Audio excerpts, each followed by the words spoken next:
배당금이 이제 속속 들어오고 있는 요즘입니다. 12월 결산 법인들이 주주총회를 마치고요. 주주총회에서 땅 배당금을 확정하게 되면은 순차적으로 배당금 지급이 이어지게 되죠. 자, 배당금은 3월부터 시작해서 4월에 가장 많고요. 5월까지도 배당금 지급이 이어지게 됩니다.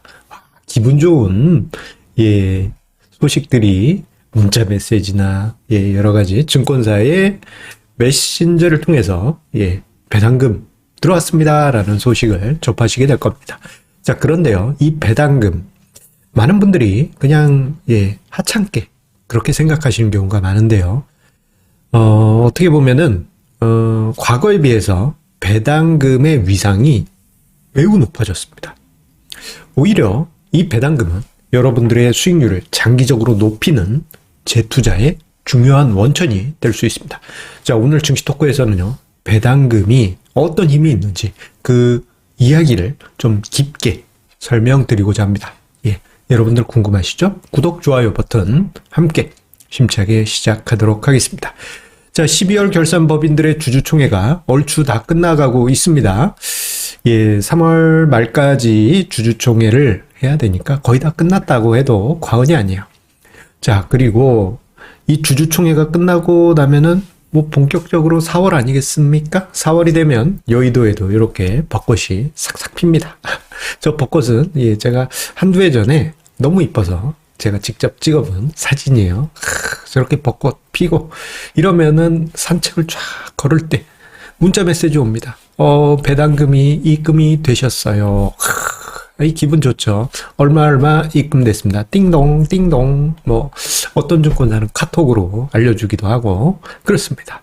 자, 그런데 저 배당금 메시지를 딱 보게 되면요, 조금 좀 아쉬운 부분이 있어요. 생각보다는 이 파편 단위로 들어오기 때문에 별로 안 큰 것처럼 그렇게 느껴지는 게 사실입니다. 하지만 배당금은요, 과거에 비해서 그 위상이 매우 높아졌습니다. 절대 무시할 수준이 아니에요. 과거에는 워낙에 금리가 높았었지 않습니까? 10여 년 전만 하더라도 은행 1년 예금 금리가 평균적으로 4%를 넘어가 있었습니다. 그 이전 2000년대 뭐 초중반 요때는 더 높았죠, 예금 금리가. 그런데요, 그런 시절에도 코스피 시장의 배당 수익률은 그때나 지금이나 얼추 비슷했고 오히려 더 낮았습니다. 심지어 우리 국민주라고 할 수 있는 삼성전자 같은 경우에는요, 2010년 초반까지 소수점짜리 배당 수익률을 기록하기도 했어요. 이해가 안 가시죠? 요즘은 삼성전자 보면 뭐 작년엔 특별 배당까지 해서 깜놀 배당을 하기도 했고, 자, 작년 연말 기준 이제 주주총회 했으니까 배당금 지급되는 거 보면은 대략 그래도 한 2% 가까이 됩니다만, 예전에는 진짜 짠돌이 배당이었습니다. 사람이 아니구나. 기업 문화가 주주 우선 정책으로 많이 바뀌었어요. 과거에는 삼성전자 뭐 어떻게 보면 대표주도 그럴 정도이니 여타 군소 기업들은 뭐 배당을 아예 안 하거나 뭐 주주님 오시든 말든 존재감을 무시하면서 배당은 아예 생각하지도 않았습니다. 있다 하더라도 은행 금리에 비하면 거의 뭐 코딱지 수준. 그러다 보니 배당을 받으면 그냥 애들 과자값으로 그냥 나가는 경우가 허다했어요. 그런데요, 2010년대 중반부터 해서 기업들의 주주 우선 정책이 강화됐고요. 그 결과 은행 예금 금리보다 높아지는 상황들이 종종 발생했습니다. 2016년에 이러한 상황, 지금 빨간색 선이 코스피의 배당 수익률인데요. 보시게 되면 2016년에 은행 예금 1년 금리를 넘어섰던 시기가 있고요. 그리고 2019년부터 해서 거의 만 3년여 은행 예금 금리보다 배당 수익률이, 코스피 배당 수익률이 더 높은 시기가 제법 오랜 기간 지속됐습니다. 이랬던 적이 없어요. 이랬던 적이 없습니다. 자, 평균적으로 저렇단 이야기는 종목 단위에서는 더 깜짝 놀랄 만한 배당 수익률이 있다라는 의미고, 예전처럼 2000년대 초중반까지처럼 뭐 애들 과작값으로 배당 수익률을, 배당 금액을 치부하기에는 이제는 제법 높습니다. 여러분들 은행 예금 가지고 뭐 풍차 돌리기 이런 거 하시잖아요. 배당 수익률이 거의 그 정도입니다. 세상이 변했죠. 무시할 수 없는 수준이에요. 그 결과 어떤 현상이 나타나느냐. 자, 우리가 주식 투자하는 데 있어서 총투자 수익률이라는 개념을 좀 일단 알아두실 필요가 있습니다. 이게 뭐냐면요. 보통 우리 주식 투자하면은 시세 차익, 예. 요것만 생각하시잖아요. 내가 뭐 100% 먹었어. 뭐 50% 벌었네. 이런 거만 생각하시는데, 여기에 배당 수익률도 같이 더한 게, 예. 배당 수익률, 예. 요거 더한 게 총투자 수익률입니다. 이걸 토탈 리턴이라고도 불러요. 자, 그런데 이 총투자 수익률에서 배당 수익률이 차지하는 비중이 상당합니다. 예전에 제가 2000년대 초중반에 어떤 리포트를 봤는데, 유럽은 배당 수익률이 총투자 수익률에서 한 40% 된다. 뭐 이런 리포트를 봤어요. 그래서 그때 당시는 뭐 시장도 뜨겁기도 했었고 해서, 그리고 우리나라 배당 수익률이 낮았다 보니까 저 뭐야, 우리나라에서는 아닌 것 같은데 이렇게 생각했죠. 하지만 우리나라도 이제 저성장 국면으로 들어가면서 기업들의 배당이 점점 오히려 더 늘어나게 되고요. 반대로 예전에 비해서 주가 변동성이 낮아지면서 배당 수익이 총투자 수익률에서 차지하는 비중이 커졌습니다. 지금 화면상의 자료는요, 제가 한번 계산해 본 건데요. 2000년 말 이후 2019년 말까지 거의 20년 가까이 되죠. 예, 미국, 일본, 그리고 한국, 에서의, 자, 배당 수익률이 총투자 수익률에서 차지하는 비중입니다. 자, 미국 같은 경우, 워낙 이제 강세장이 지속되다 보니 35%에 이르렀고요. 일본 같은 경우에는 초저성장 아니겠습니까? 자, 일본은 우리의 셈바입니다. 우리가 저 미래를 걸어야 될지 몰라요. 예, 배당 수익률이 총투자 수익률에 65% 가까이 됩니다. 그리고 일본 같은 경우 재밌는 것 중에 하나는 배당도 있지만요. 주주들에게 일종의 쿠폰을 지급하는 회사도 있어요. 뭐 예를 들어서 햄버거 회사다 그러면 주주님 뭐 맥주 가지고 계신 분들께는, 이상 가지고 계신 분은 뭐 햄버거 쿠폰을 드려요. 뭐 이런 식의, 뭐 배당금은 아니지만, 예, 그거 뭐라고 그랬더라? 예, 그런 이제 제도가 또 있습니다. 재밌는 곳이에요. 우리나라는 그런 거 없죠.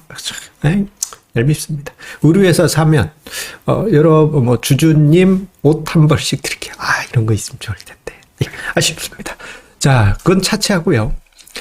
한국에서의 배당 수익률이 총투자 수익률에서 차지하는 비중은 2000년 말부터 해서 2019년을 합쳐서 보면 16%였어요. 얼마 안 되죠. 그런데 2010년부터 해서 2019년 보게 되면 38%까지 높아지게 됩니다. 즉, 과거에 비해서, 우리나라도 배당 수익이 전체 수익률에서 차지하는 비중이 급격하게 높아지고 있다라는 아주 중요한 증거라고 할 수 있겠습니다. 자, 그럼에도 불구하고 이 배당이 들어오는 거 보면 좀 감질만 나죠. 내가 분산 투자했는데 한 종목에 뭐 들어온 거 보니까 야, 이거 아닌 것 같은데, 뭐 이런 생각도 들고. 코스닥 시장은 평균 배당 수익률이 소수점입니다. 씁쓸하네요. 그러다 보니 배당을 좀 간과하시는 경우가 많이 있습니다.